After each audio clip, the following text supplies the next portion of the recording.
வணக்கம். இன்றைய வாஸ்து பதிவில் நம்ம பார்க்க இருக்கிறது, நம்ம வீட்டுக்கு எதிரே ஒரு ரோடு நம்ம வீட்டை பார்த்து விட்டு சென்றால் அது தெருக்கூத்து எனப்படும்.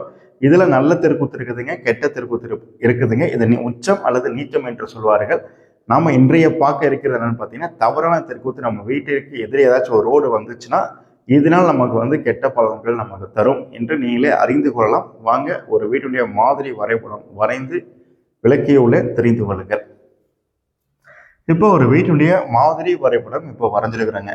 இதுல 4 திசைகள், வடக்கு, கிழக்கு, தெற்கு, மேற்கு ஆக 4 திசைகளும் வடகிழக்கு, தென்கிழக்கு, தென்மேற்கு, வடமேற்கு ஆகிய 4 மூலைகளுமே நம்ம குறிப்பிட்டிருக்கேன். இது அனைவருக்கும் தெரிஞ்சிருப்பீங்க, தெரியலனா கூட தெரிஞ்சுக்கங்க. இப்போ இதுல தவறான தெருக்கூத்து என்பது ரெட் மார்க்கர்ல நான் குறிப்பிட்டிருக்கேன். இது தவறான தெருக்கூத்துங்க, இதுவும் தவறான தெருக்கூத்து, இதுவும் தவறான தெருக்கூத்து தான், இது தவறான தெருக்கூத்து. இப்போ இதற்கு பெயர் என்ன அப்படி நீங்க எப்படி வீட்டில் ஐடென்டிஃபிகேஷன் பண்றது அப்படின்னா, தெற்கும் கிழக்கு திசையும் சந்திக்கக்கூடிய அந்த கார்னர், இது தென்கிழக்குன்னு சொல்லுவோம். இந்த இடத்த தென்கிழக்கு மூலையில கிழக்கு இருந்து நேராக நம்ம வீட்டை பார்த்து விட்டு இந்த மாதிரி அமைப்புகளை சென்றாலும் சரி, இந்த மாதிரி ரோடு இப்படி வடக்கு பார்த்து போனாலும் சரி, இது தவறான தெருக்கூத்து எனப்படும். ஒன்று தெரிஞ்சுக்கிட்டீங்களா? இப்போ அடுத்த தெருக்கூத்து, இது பார்த்தீங்கன்னா தென்மேற்கு தெற்கு தெருக்கூத்து. அதே மாதிரியே ரோடு நம்ம வீட்டை வடக்கு திசையை பார்த்து விட்டு மேற்கே போனாலும் சரி அல்லது கிழக்கே போனாலும் சரி, இதுவும் தவறான தெருக்கூத்து ஆகும்.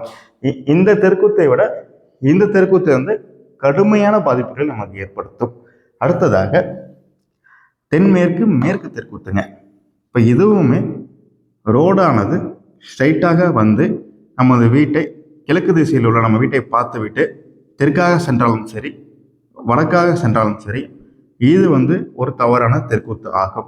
இதுக்கு என்ன பலன், கெடுதல் பலன் கொடுக்குமோ சேம் இதுக்கும் கொடுக்கும். ரெண்டுமே ஒண்ணுதாங்க. இது தென்மேற்கு மேற்கு தெருக்கூத்து, இது தென்மேற்கு தெற்கு தெருக்கூத்து எனப்படும். இப்ப அடுத்தது என்னன்னு பார்த்துருவோம்.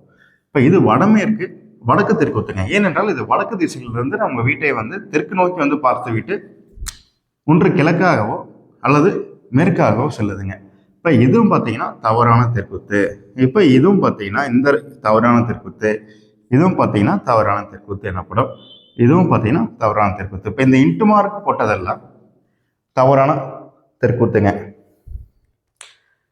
இப்போ நண்பர்களே, உங்கள் வீட்டு அமைப்புகளை இந்த மாதிரி ஏதாச்சும் ரோடு அமைப்பு வந்துச்சுன்னா நீங்களே ஈஸியாக புரிந்து கொள்ளுங்கள். இது அனைத்துமே தவறான தெருக்கூத்து எனப்படும்.